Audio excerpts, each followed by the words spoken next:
Hey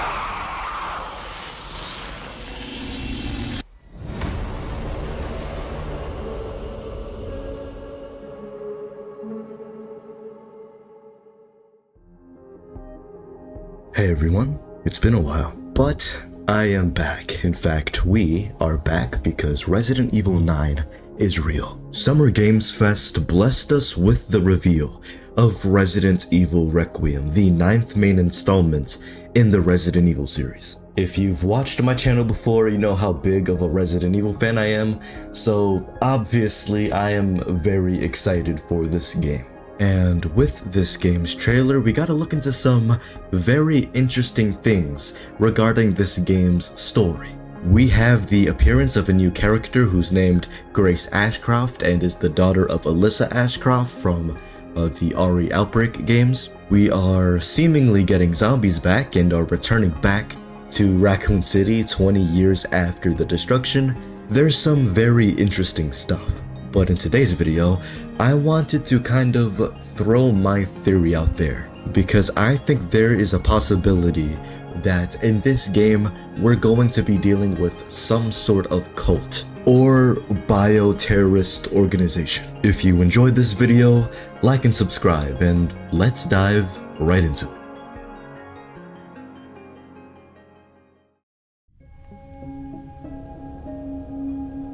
One of the biggest mysteries surrounding Requiem so far is this hooded figure that keeps popping up throughout the trailer. I've seen a lot of theories on who this guy may be. Like, I've seen people think that, like, oh, maybe it's Wesker or Leon, but I don't really believe in any of those. I think this is, you know, a new character made specifically for this game. We don't know much about this guy at all, but what we do know are his actions. The things that he's doing in this game. We see him like kidnapping this one dude in glasses, but I think he does something much bigger. I think this guy is the reason why Alyssa is dead. I think this guy is the person who killed her. When Nathan is talking to Grace about Alyssa's death, we see these quick flashes, and if you pause these flashes, you see both Alyssa and this hooded figure in the hotel, which insinuates to me that this is the very moment that Alyssa died, and if the hooded figure is in those flashes, he must have been there and involved in some way. Now, why would anyone want to kill Alyssa Ashcroft? Well, to get the answer to that question, we have to look back at the Outbreak games. Alyssa Ashcroft was a journalist at the time of the Raccoon City incident, and instead of running away from the horrors, she ran into them in order to discover the truth and publicize that truth to the world. For this reason, she is a big reason why the Umbrella Corporation fell in the first place. Her journalism exposed Umbrella, leading to Resident Evil 4, where Umbrella's not really a thing anymore because, you know, that whole controversy surrounding them went out into the public. I think that maybe this hooded guy killing Alyssa Ashcroft is an act of vengeance. Now, why would he kill her all these years later? I don't know. But it is possible that this guy is connected to the Connections. The Connections are a crime syndicate and underground research organization that was founded by people from the original Umbrella Corp from back during the Raccoon City days. Maybe whatever Alyssa was investigating on the night of her death was connected to the Connections, leading to them getting rid of her, but I don't know. These were the people responsible for Evelyn in RE7 and 8, and so the idea of the Connections returning does make more sense as a link to those games, but the reason why I'm favoring the idea of like some sort of cult is because of the guy in the chair and the idea of returning to Raccoon City. The guy in the chair, who looks a lot like Spencer by the way, calls Grace Ashcroft the quote-unquote chosen one. Now, what does that mean?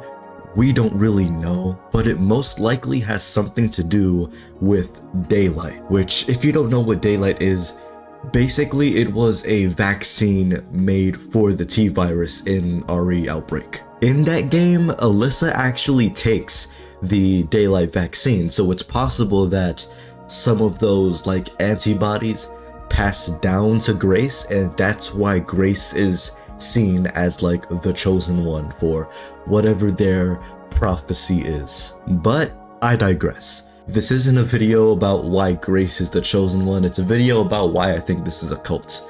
And generally, the idea of having a chosen one just kinda sounds like cultish talk. And then there's our return to Raccoon City. Now, I've spent a lot of time thinking about how Raccoon City can be linked to what's going on in this game. Like, yeah, the idea of returning to Raccoon City on Resident Evil's 30th anniversary is an amazing idea, but why are we going there in the story? What makes it so our main character or characters need to go back all the way to Raccoon City? How is Raccoon City linked with like Alyssa's death and everything that's going on in the hotel? Now, if we are dealing with a cult, considering how big the Raccoon City incident was, it would make sense if this cult viewed the Raccoon City incident as like some big religious event or story, like the story of Adam and Eve in the Bible, leading them to structure their bioterrorist plans around the ruined city. This is all speculation, so there's nothing really pointing to Raccoon City being perceived as like a religious story by a cult, but it does make sense. And hey, theories are a part of the fun, right? Anyway, that about covers it for today's video. Let me know what you think in the comments, whether you agree, whether you disagree, whether you have something to add, or maybe you have your own theory that you want to share and that you came up with yourself.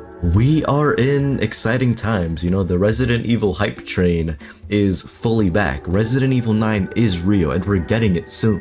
I will be making more Resident Evil Requiem videos leading up to the game's release, so if you liked this video and want to see more Requiem content, you know where to come to. Other than that, I hope you guys enjoyed the video. Don't forget to like and subscribe, and I'll see you all in the next one. Goodbye.